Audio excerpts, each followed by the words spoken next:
morning, it's Harvey Jackson. We're just going to get through some of the news items of the day here.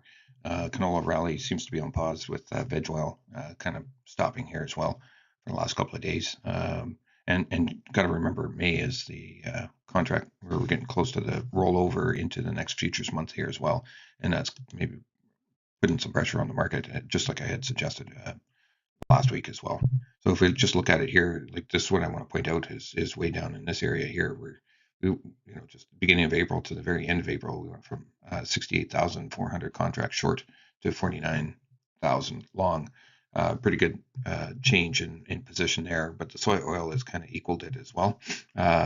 Same kind of shift. They were short to 50,000 contracts long. So soy oil is the helper on the canola, that's for sure.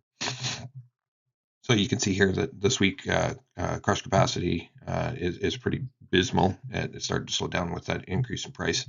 Only 211,000 contracts or tons crushed. And here's the futures focus position that we're looking at here. So we're looking at going short at 678. So the market has to go down to there, down to 618. So, but hey, if we do get down there and then we want to recover, we'll take ourselves out at 700.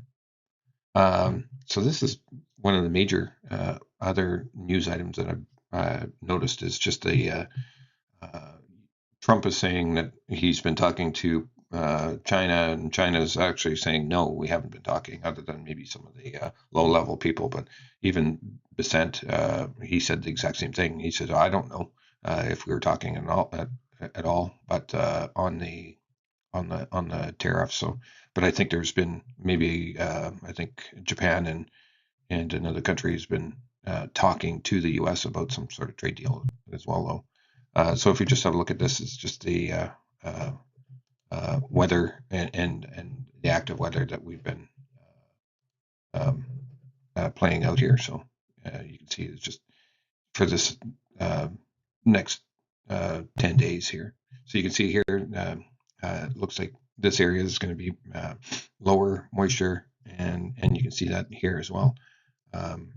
So that's going to speed up planting pace, and that's what it's all about here. Is planting pace can get picked up. So you can see here that Europe is getting some drying out as well, and a little bit of moisture that's probably needed after planting here as well. So if we just have a quick look at canola is down 6 to 7. European rapeseed is kind of taking a pause here. Soybean oil is down as well. Everything else is down. Wheats are down pretty hard, and your corn is down 6 3/4 cents. Canadian dollar down, and I guess we'll be paying attention to the results here late in the evening here. What's going to be happening with whether we get a new prime minister here or not. So this is just that position that I talked about. So just enter. The market has to fall to enter. Take profit down here, and if it were to recover, we'll knock ourselves out here.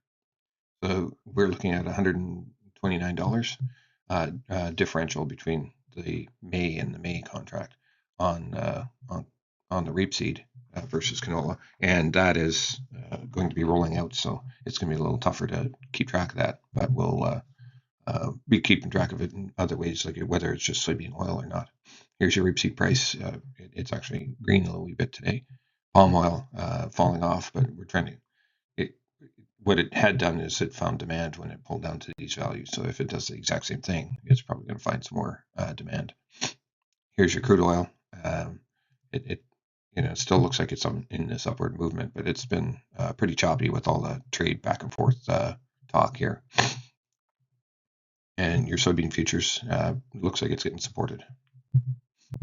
Wheat here. This is the where it looks like we're making we're trying to approach a low here with a big day down here today. Same thing on the new crop. And if you look at the Kansas, which we have our positions on, we leaped way lower. Here's your milling wheat, and then that's done exactly the same thing, but it's been a little bit longer, and it's broken lower. Corn, it seems to be in this downward kind of a channel, but still supported somewhat here. It's still decent value for the spring here. feeder cattle, trying to make new highs here by the look of it. But we've already did that in the live cattle. We made higher highs again this last week after cattle on feed, and then the cold storage as well showed a little bit drop in production. And here's your live hogs here, and they are or lean hogs, and it's been just on fire, ripping higher. Next week we'll have our stats can and maybe get some direction from that.